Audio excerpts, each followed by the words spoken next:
बिस्मिल्लाहिर्रहमानिर्रहीम। अस्सलामु अलैकुम डियर ऑडियंस। जश्न विलादत मनाने के बारे में एक बुज़ुर्ग ने क्या ही खूबसूरत दिलचस्प गुफ्तगू की है। वीडियो को आखिर तक लाजमी देखिए। मैंने एक बुज़ुर्ग से पूछा कि हजूर पाक सल्लल्लाहु अलैहि वसल्लम खुदा के महबूब हैं, उनकी वजह से कायनात तख्लीक की गई, दुनिया की सारी खुशियाँ उनकी विलादत के सदके वजूद में आई, फिर बाकी इबादतों की तरह मिलाद रसूल सल्लल्लाहु अलैहि वसल्लम को ऐन फ़र्ज क्यों नहीं किया गया। आखिर हर साल रबीउल अव्वल के आते ही ये बहस क्यों शुरू हो जाती है कि आकाए दो जहां सल्लल्लाहु अलैहि वसल्लम की खुशी मनानी चाहिए या नहीं। बाबा जी मेरा तज़बज़ब भाम चुके थे। इस सवाल के बाद वो एक लम्हे को मुस्कुराए और गोया हुए, पुत्र, मोहब्बत एक प्राइवेट चीज़ का नाम है। मोहब्बत का आधा हुस्न उसे पोशीदा रखने में है। खुदा से बड़ा सखी तो कोई नहीं है ना, इसलिए अपना महबूब भी, उसके जलवे भी, उसकी रहमत भी और उसकी मुस्कान भी सारी कायनात से बांट ली। मगर पुत्र, खुदा भी तो फिर खुदा है ना। इधर भी उसने एक रास रख दिया। उम्मती सबको बना दिया, मगर आशिक किसी किसी को।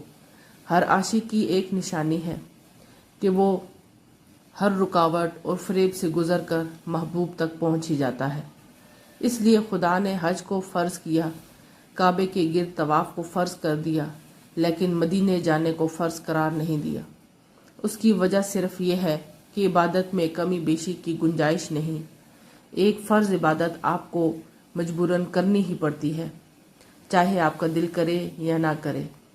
इसलिए हज उम्रे के फ़राइज़ मक्का तक ख़त्म। अब मदीना सिर्फ़ वही जाएगा जिसका दिल करेगा, कोई मजबूरी नहीं।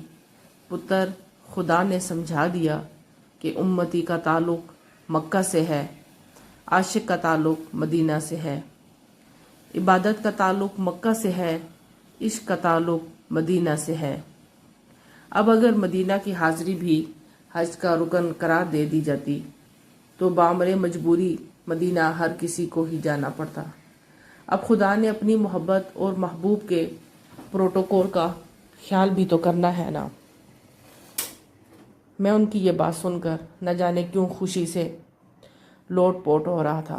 बाबा जी फिर फरमाने लगे, पुत्र, बिल्कुल इसी तरह खुदा ने हर उस इबादत को फ़र्ज़ करार दिया जिसका ताल्लुक़ बस खुदा से है।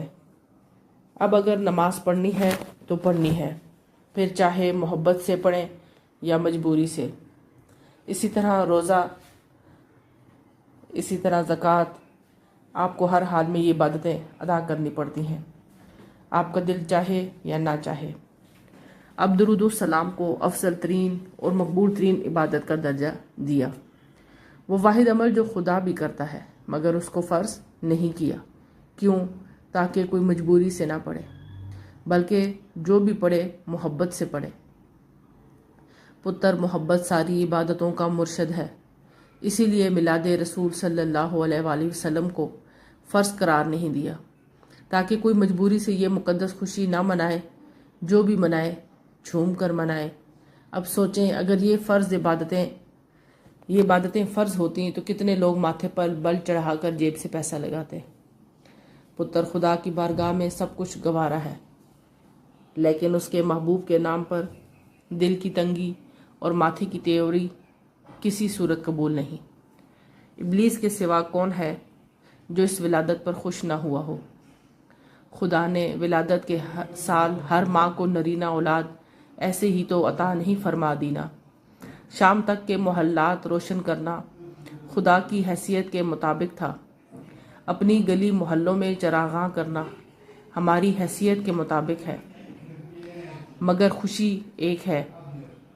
जिस तरह हजूर सल्लल्लाहु अलैहि वसल्लम के वुज़ू का इस्तेमाल शुदा पानी ज़मीन पर गिरने न देना फ़र्ज़ नहीं, मगर सहाबा कराम ने वुज़ू के इस्तेमाल शुदा पानी को लेकर दाढ़ी और सर मुबारक के बालों तक को भी कभी ज़मीन पर नहीं गिरने दिया।